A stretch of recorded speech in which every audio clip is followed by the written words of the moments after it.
Hello and welcome. My name is Britta Alton. I am the Director of Children's Ministries here at Ringgold United Methodist Church. I am listening in the background. You may be able to hear some of the sounds of the preschool nap time ending and children starting to move and stir on this children's hallway. The same hallway is where my two boys spent much of their childhood. When we moved here, I had a 2-year-old and an infant in a carrier. And so from day one, for me, the security and the joy that children find here were both incredibly important to me. As I walk you through our church's Safe Sanctuaries policy, I invite you to realize that there is more to ministry than meets the eye. And if you would, open an email while you watch. And along the way, I will give you a keyword here or there, and I'll just ask you to type that into your email. Save it till the very end. Once you're finished typing in all the words, I'll say, okay, send it to me. And you can send it to me, britta@ringgoldumc.org. And since keeping our kids safe in order to do ministry well is very important, I'm going to start with that being our very first keyword. As you enter the keyword safe as your first keyword, let's look at what Ringgold United Methodist Church's Safe Sanctuaries policy looks like. If you have served in any way at a United Methodist Church, you have probably encountered some type of Safe Sanctuaries policy or safe practices policies that are put into place to protect those who are vulnerable. Each church is unique, and so each church's particular practices and policies will be a little bit unique. There are 3 main reasons why you will find safe practices and policies for safety in place within a church. Because there are 3 main reasons we have these policies in place, your second word that I'd ask for you to include in your email is the word 3. Take a moment and jot that down as we continue. There are 3 main things. The first is that as believers, we go to Scripture for guidance. And you'll see here in Mark 9, verse 37, whoever welcomes one of these children welcomes me. Whoever welcomes me isn't actually welcoming me, but the one who sent me. In Matthew 18:6, this is one of the ones my kids really like because they like the ones that make you feel squeamish. Whoever causes little ones to trip and fall, it would be better to have a huge stone hung around your neck and be drowned in the bottom of the lake. It is very clear that we are not to become stumbling blocks or be harmful in any way to the children within our community. The second reason that you'll find safe practices and policies put into place is simply tradition. Especially in the Methodist Church, when a child is baptized, we make promises and covenants to so order our lives that the children would be established in their faith and strengthened along the way. None of that can happen when a child is experiencing neglect or abuse. So our tradition reminds us as well to make sure that we care for and nurture those who are vulnerable in our midst. The third reason that you'll see safe practices and policies in place is because in the 1996 General Conference, a mandate was issued that requires us to do so. The mandate has been reaffirmed by every General Conference since then. Not only does it apply to anyone under the age of 18, it also applies to those who are cognitively vulnerable or elderly that are also vulnerable. The reasons why we have a policy in place, it's as an umbrella, as a protection for our children and our youth within our church, any vulnerable adults. And it's also a protection for all paid or volunteer workers. Since we look at these protections as an umbrella over those involved, take a moment and write the word umbrella in your email to me. That will be the third word. And I specifically say paid or volunteer because it is intended to protect a great number of people, not only the paid church ministry staff or nursery workers, but people who work in recreation ministries, special needs ministries, others who volunteer for events, even scout leaders, preschool staff, and really anyone else that is involved with any of the ministries within your church. So that's a lot of conversation about why there are protections in place. It might make you ask, why are churches so at risk? Why are churches in need of this protection? There are a few reasons. One is that we, by our nature and our faith, tend to trust and look for the positive in others. We are typically less aware of the prevalence of abuse within our communities. Another reason we're at risk is because we really provide easy access to those who are not able to protect themselves and make sound judgment calls. We work very hard to make ministry accessible to everyone. And for someone who might have bad intentions, that gives easy access or fairly easy access to those that may be vulnerable.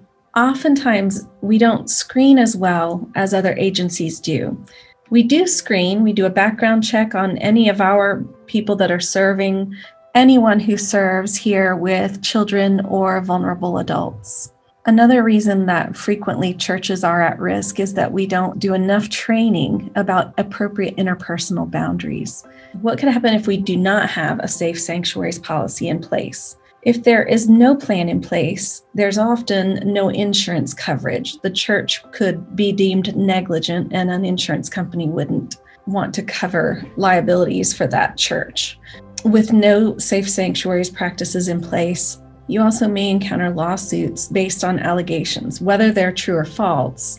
Without proper safety guidelines being followed, you run a higher risk of those kinds of lawsuits. If there's a plan in place but it's not being followed, that also can lead to legal trouble and can put you at risk as a church. Ultimately, once a church is experiencing legal issues or concerns around the safety of the children in their care, there is oftentimes a loss of membership, a loss of church unity and church reputation, and financial loss as well. For myself, the most important part is that the life and spiritual well-being of someone could be forever altered, whether that would be a child or an adult. That is something I don't want to put at risk. Because for me, the well-being of individuals is the motivating factor. Go ahead and write down the word well-being as your fourth word in your email response to me. As an intentionally Safe Sanctuaries trained church, there are several things that we're committed to. We do screen all paid and volunteer workers. We do put in place prudent procedures in all of our programs and events. We train people regarding our policies and procedures, which is what you're doing right now. We do report suspected incidents of child abuse according to Georgia state law, and we respond appropriately to those involved if an incident occurs. We also work towards the ongoing education of our congregation to make sure that they are aware of safe practices, even if they're not serving in these areas. Now we come to what is oftentimes the most awkward or difficult part of Safe Sanctuaries training, but that is simply to make sure that anyone who serves is aware of how to identify abuse. There are several different types of abuse, and because we'll be talking about many, take a moment and write the word abuse in the email to me as your fifth word as we continue and I talk to you about a few of these types of abuse. Physical abuse, as you can see, is the deliberate or intentional bodily harm. It is not accidental. Take a few moments, read through the possible indicators of physical abuse.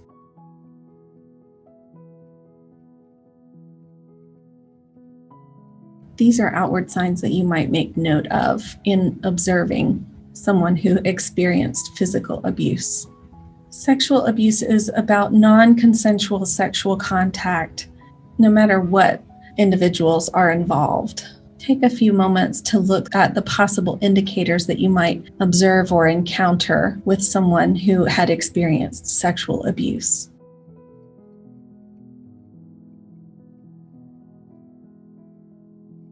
Emotional abuse is the infliction of mental anguish.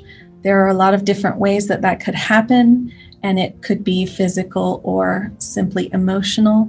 But take a few moments to look through those possible indicators of someone who might have experienced emotional abuse.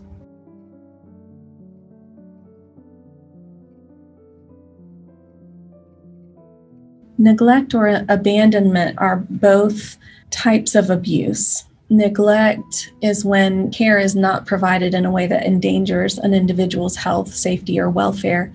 And abandonment is simply the desertion of someone that you have assumed responsibility for care of. Read through the possible indicators for someone who might be experiencing neglect or abandonment.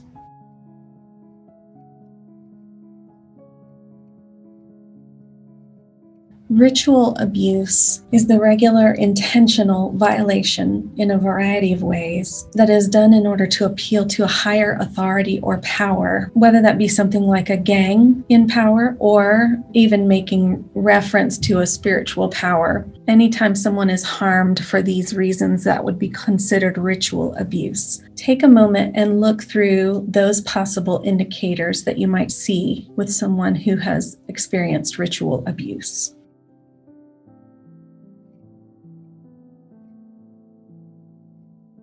The last type of abuse that I want to mention is financial abuse or exploitation, unauthorized misuse of funds or property belonging to a vulnerable individual, whether it is an adult in senior care or a child in a foster situation. You can look through the possible indicators of what you might observe in a situation where financial abuse or exploitation is taking place.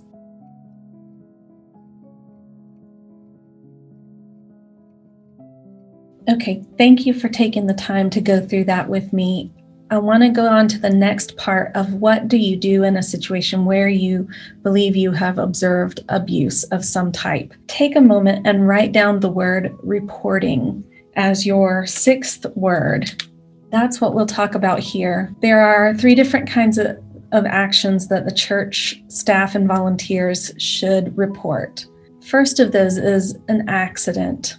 If a child falls on the playground or an adult slips at a Wednesday night supper and something happens, those in ministry leadership should be made aware of accidents that happen and should make sure to document when accidents happen. Incidents. An incident is when something is observed that does not need to be reported, but it does require attention by staff. For instance, if an individual serving in a ministry area were to just completely lose their cool, or if someone in charge left individuals unattended, that would be a safety incident. These kind of incidents definitely need to be made known to ministry leadership so that those in leadership can document and act in whatever action is determined as needed. The third thing that should always be reported is any suspected abuse. So as we talked about abuse previously, if a paid staff or volunteer worker serving in any ministry area has been told of or suspects or has observed something that would indicate suspected abuse, that should definitely be reported. We'll talk about reporting in just a moment. Anyone serving, whether it is paid staff or volunteers in ministry with children and youth, as well as any clergy, are mandatory reporters. If you have a reasonable cause to believe that a child has been abused, you are mandated to report what you have observed. This was made as a legal obligation in order to provide protection. It is not seeking to harm anyone, but to protect. You also should know that anyone making a report in good faith is immune from any civil or criminal liability. Before you spend any energy being nervous about what you may or may not have to report at any point in time, you should know that our church has a reporting plan, and I'll walk you through that. We do have in place incident reporting forms which typically someone who is serving as an unpaid ministry servant or volunteer would not have to deal with. As someone who is serving in a volunteer basis, your primary responsibility is to notify church staff or clergy immediately when there is a concern or a potential report that needs to be filed. Information and suspicions should only be discussed with appropriate church staff or clergy. This is not a time to go to others within the church and ask what they think about a concern. Go directly to your ministry leadership or your clergy, just so that you know the importance of immediately notifying leadership of concerns. Reports to defects must be made within 24 hours of the disclosure or the observation of something that resembles abuse. Part of our reporting plan also includes responding appropriately to anyone involved, those individuals involved, as well as media response if that is ever required. Media response is also something that should be directed toward ministry and church leadership.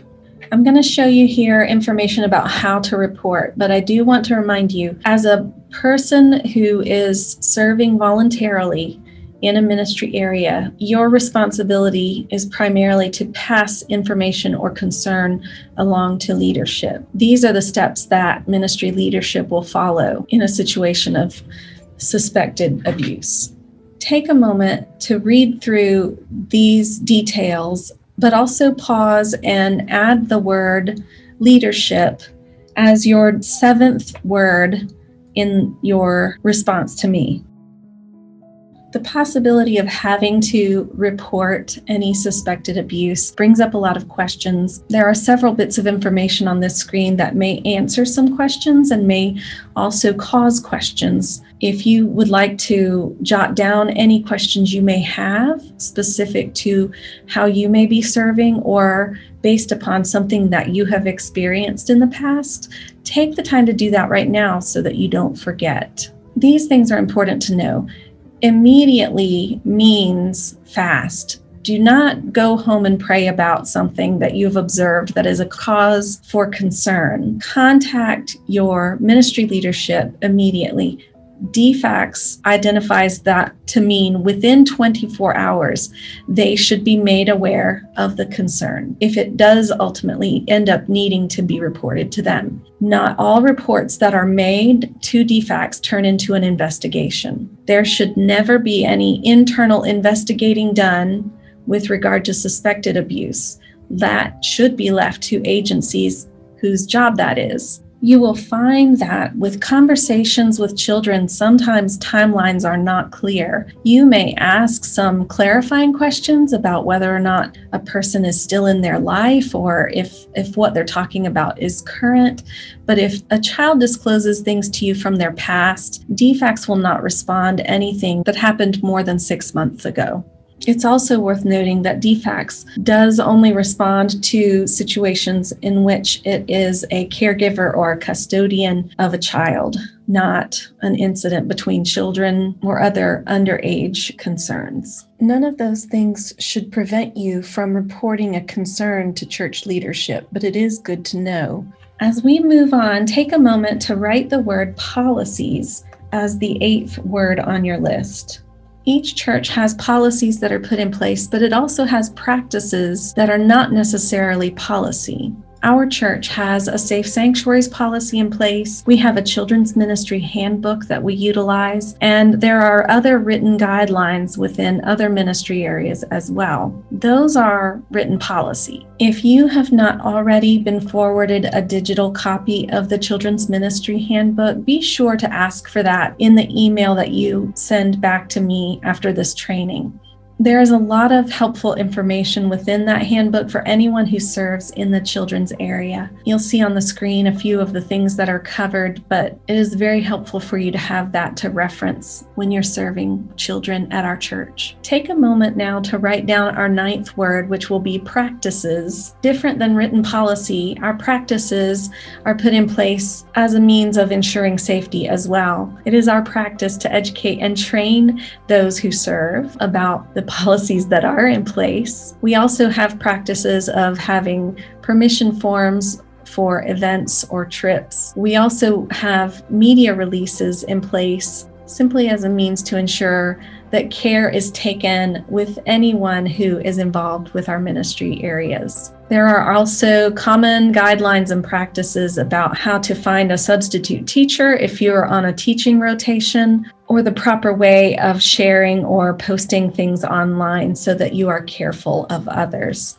Most of these practices are put into place as a protection. If you find that you are scheduled to serve in a certain situation, but you become sick or you become suddenly unable to serve in that way, notifying your ministry leadership and planning for trading weeks or finding a substitute are all ways that we make sure the children that come to our care have the leadership that they need within each thing they are involved with. One of the reasons we continually recruit responsible and caring adults to serve, and that really provides us a stability and allows for room for growth and security throughout that growth. We often encounter families and children with special needs of different kinds. You'll see some listed here, and we want to make sure that we respond with care and love to anything that people are experiencing in their life as we minister to them. If you look through some of these issues, you'll see they're very real. We serve God in a very real community, and we encounter people in very real need. There are some basic volunteer guidelines that you'll find as part of the Safe Sanctuaries policy. A primary volunteer is anyone who is 18 or older. We do look for involvement of 6 months or more from those who are serving. Any primary volunteers, which are 18 or older, do have to have a background check completed. All volunteers, whether you are 18 or older or a youth volunteer, all volunteers must be trained in Safe Sanctuaries. Paid staff should be trained in first aid and CPR, and when those trainings are offered, it will be made open to any serving in those areas as well. We do have in place a 2-worker or no isolation rule. Whenever a group gathers, there should be 2 people present and no one isolated. But if you're divided into small groups, you may have one group meeting with open doors or windows in the doors right across the hall from another group. You'll see that in all of our ministry areas, there are doors that have a small window in them, and you'll see on any given program time, if there's only one person in a room as a teacher, there is another person floating between ministry areas to check on and ensure the safety of everyone involved. There are other specific guidelines to youth and off-site events that you may encounter depending upon the age of your family members or the age of those that you serve. Everything that you've heard in this training or read through in Safe Sanctuaries or ministry handbook areas, everything is designed to provide safety and care that is ultimately trying to pass along the love of God to everyone we encounter. Take one last moment to look through these scenarios and think, what would you do if you encounter any of these or other situations? If you are not sure how you should or would respond, feel free to include that in your email to me asking for clarification or noting a concern you may have. With everything we do intending to show God's love, take a moment and write down our 10th word at the close of this training, and that is the word love. Be sure to go ahead and hit send on your email to me to Britta, BRITTA, at ringgoldumc.org. And I look forward to talking with you more about serving. Thank you so much for taking the time to listen and learn as we lead children along a path of knowing that they belong to God, that they are becoming like Jesus as they go, and through that they will bless others along the way. I look forward to hearing from you and seeing you in ministry.